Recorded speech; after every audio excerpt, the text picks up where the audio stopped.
Hello everyone, आज हम political science के महत्वपूर्ण प्रश्नों को हल करेंगे जो आपके एग्जाम में आ सकते हैं। पहला प्रश्न है, हरित क्रांति से आप क्या समझते हैं? इसकी उपलब्धियों और कमियों के बारे में बताएं।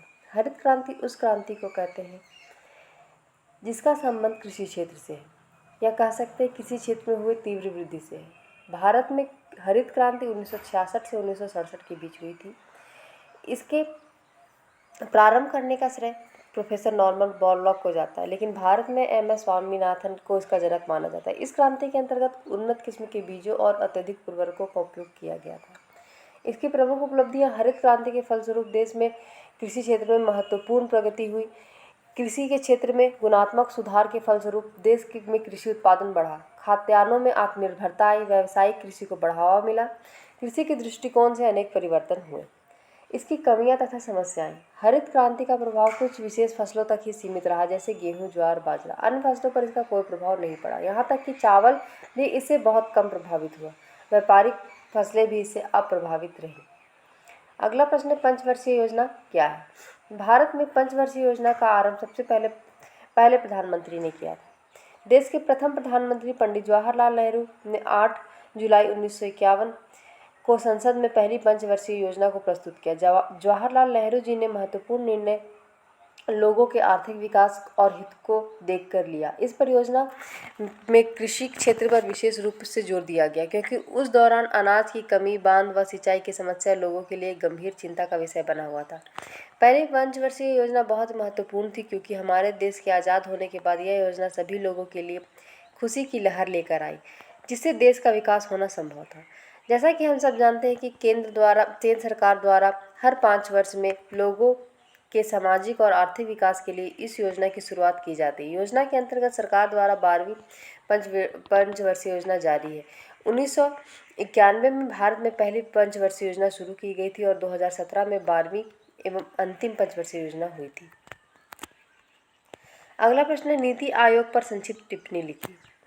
नीति आयोग भारत सरकार द्वारा गठित एक नया संस्थान है।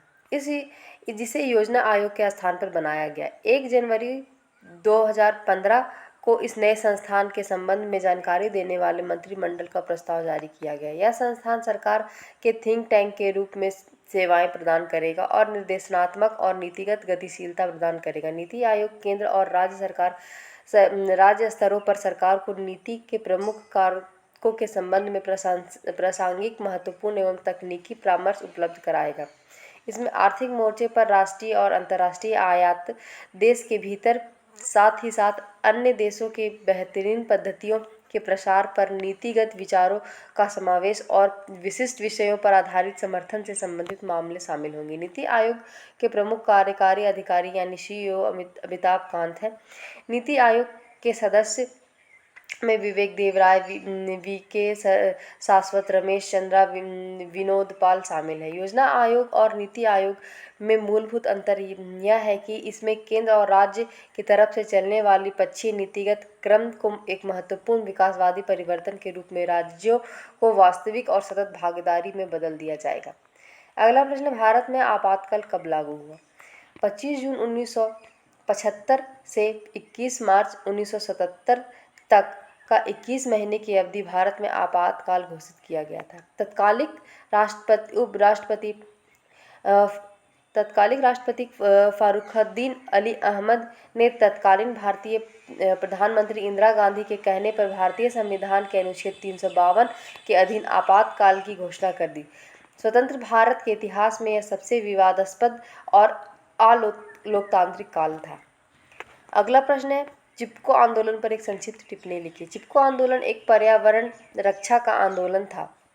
यह भारत के उत्तराखंड राज्य, तब उत्तर प्रदेश का भाग था, में किसानों ने वृक्षों की कटाई का विरोध करने के लिए किया था। वे राज्य के वन विभाग के ठेकेदारों द्वारा वनों की कटाई के विरोध कर रहे थे और उन पर अपना परंपरागत अधिकार जता रहे थे। यह आंदोलन तत्कालिक उत्तर प्रदेश के चमोली जिले में सन 1973 में प्रारंभ हुआ। एक दशक के अंदर ही यह पूरे उत्तराखंड क्षेत्र में फैल गया। चिपको आंदोलन की एक मुख्य बात थी कि इसमें स्त्रियों ने भारी संख्या में भाग लिया। इस आंदोलन की शुरुआत 1973 में भारत में प्रसिद्ध पर्यावरणविद सुंदरलाल बहुगुणा, कॉमरेड गोविंद सिंह रावत, चंडी प्रसाद भट्ट और श्रीमती गौरा देवी के नेतृत्व में हुआ। यह भी कहा जाता है कि कॉमरेड गोविंद सिंह रावत ही चिपको आंदोलन के व्यवहारिक पक्ष थे। जब चिपको की मार व्यापक प्रतिबंधों के रूप में स्वयं चिपको और जन्मस्थली की घाट पर पड़ी, तब कॉमरेड गोविंद सिंह रावत ने झपटो छीनो आंदोलन को दिशा प्रदान किया। चिपको आंदोलन वनों का अव्यावहारिक काटना रोकने और वनों पर आश्रित लोगों के वनाधिकारों की रक्षा का आंदोलन था।